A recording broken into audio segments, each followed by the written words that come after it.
Dari ruang redaksi pemberitaan seputar Parepare, Jalan Panorama nomor 3, inilah liputan seputar Parepare.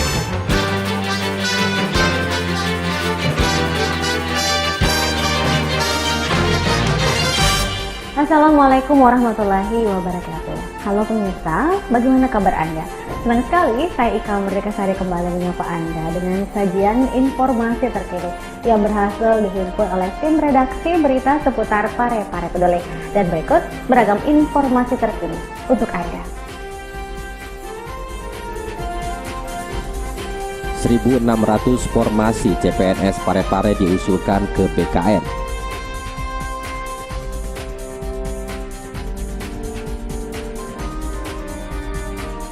Parepare mendapat dana bagi hasil sebesar 33 miliar rupiah.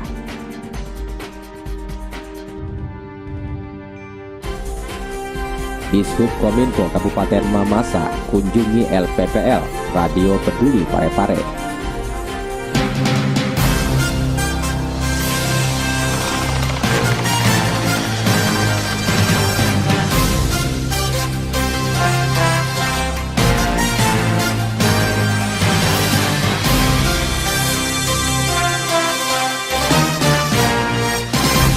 Kabar pertama untuk hari ini, saudara. Pemerintah Kota Parepare mengusulkan 1.600 formasi calon pegawai negeri sipil ke Badan Kepegawaian Negara atau BKN. Pengiriman formasi ini berdasarkan analisis kebutuhan sesuai masukan Satuan Kerja Perangkat Daerah atau SKPD. Menurut Kepala BKDD Anwar Saad, kebutuhan CPNS ini telah dikirimkan ke BKN sebagai bahan pemberian kuota untuk penerimaan calon pegawai negeri sipil tahun 2015. Dan berikut informasi selengkapnya. Tahun ini pemerintah Kota Parepare mengusulkan 1.600 formasi CPNS ke Badan Kepegawaian Negara atau BKN. Pengiriman formasi ini berdasarkan analisis kebutuhan sesuai masukan Satuan Kerja Perangkat Daerah. Menurut Kepala BKDD Kota Parepare, Anwar Saad, kebutuhan CPNS ini telah dikirimkan ke BKN sebagai bahan pemberian kuota untuk penerimaan CPNS tahun 2015. Selanjutnya BKN akan memproses formasi tersebut dan menentukan kuota untuk Parepare. Penambahan kuota CPNS Parepare sifatnya hanya mengusulkan dan pemerintah pusat yang akan menentukan. Sementara itu, Kepala Pusat Perencanaan Kepegawaian dan Formasi BKN, Ida Ayu Sri Dewi, dalam situs resmi BKN mengungkapkan permintaan tambahan formasi pegawai baru bagi instansi pemerintah terlebih dahulu harus melakukan penataan organisasi dengan optimal. Penataan organisasi ini antara lain mencakup analisis jabatan, analisis beban kerja, dan distribusi pegawai. Ida Ayu juga menegaskan bahwa seringkali sebagian instansi pemerintah daerah meminta tambahan SDM pegawai namun tidak mengindahkan penataan organisasi. Dengan penataan organisasi secara cermat, instansi pemerintah dapat mengetahui dan mengevaluasi apakah pegawai di instansinya cukup, lebih atau kurang, baik ditinjau dari aspek kuantitas maupun kualitas SDM-nya. Melangkah ke kabar lain, saudara. Setiap tahun pemerintah Kota Parepare mendapatkan dana bagi hasil sekitar 33 miliar rupiah. Dana tersebut diantaranya berasal dari dana bagi hasil yang bersumber dari pajak kendaraan, bea balik nama kendaraan, pajak air permukaan, dan pajak bahan bakar yang dikelola Dinas Pendapatan Daerah Sulawesi Selatan. Dan berikut kabar selengkapnya untuk Anda. Setiap tahun pemerintah Kota Parepare mendapatkan dana bagi hasil sekitar 33 miliar rupiah.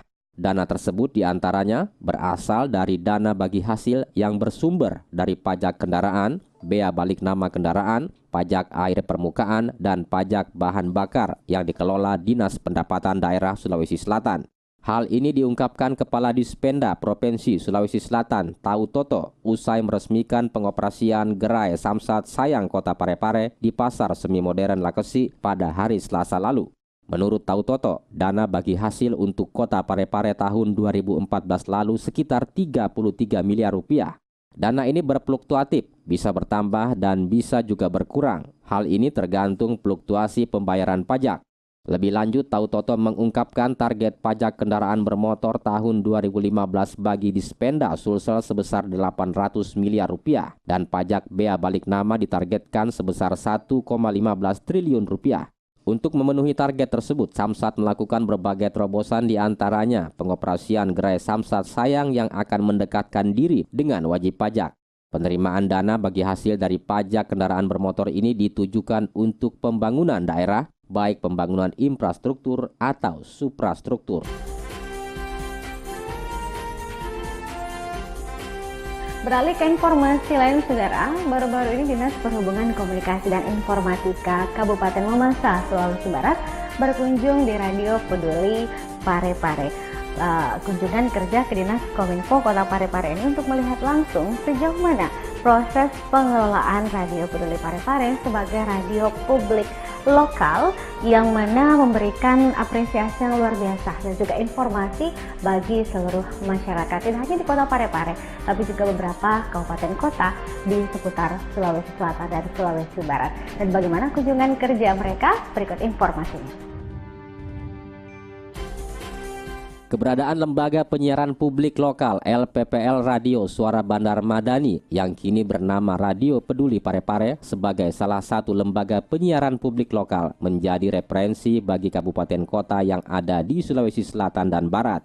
Dishub Kominfo Kabupaten Mamasa Provinsi Sulawesi Barat baru-baru ini melaksanakan kunjungan kerja ke Dinas Kominfo Kota Parepare untuk melihat langsung sejauh mana proses pengelolaan Radio Peduli Parepare sebagai radio publik binaan Dinas Kominfo Parepare. Rombongan Dishub Kominfo Kabupaten Mamasa diterima secara langsung oleh Kepala Dinas Kominfo Kota Parepare Haji Iwan As'ad pada hari Kamis 30 April 2015. Kepala Bidang Info Telekomunikasi Dishub Kominfo Kabupaten Mamasa, Samuel, yang didampingi Kepala Seksi Pembinaan Radio, Film dan Televisi, Tandi Karaeng, yang ditemui tim seputar Parepare mengatakan bahwa kunjungan kerja ini dalam rangka pengkajian dan penyusunan nilai jual objek pajak, mineral, retribusi, dan rencana pembentukan radio pemerintah Kabupaten Mamasa. Dalam rangka pengkajian dan penyusunan nilai jual objek pajak, mineral, retribusi, dan pengenalan radio publik untuk daerah dan penyiaran televisi lokal, kami datang ke Kota Madya Parepare ini dalam rangka mempelajari dan mencari bahan referensi untuk kami gunakan nanti di Kabupaten Mamasa sebagai bidang komunikasi dan informatika. Dalam kunjungan ini, rombongan Dishub Kominfo Kabupaten Mamasa Provinsi Sulawesi Barat melakukan konsultasi serta menerima penjelasan secara langsung dari Kepala Dinas Komunikasi dan Informatika Kota Parepare Haji Iwan As'ad.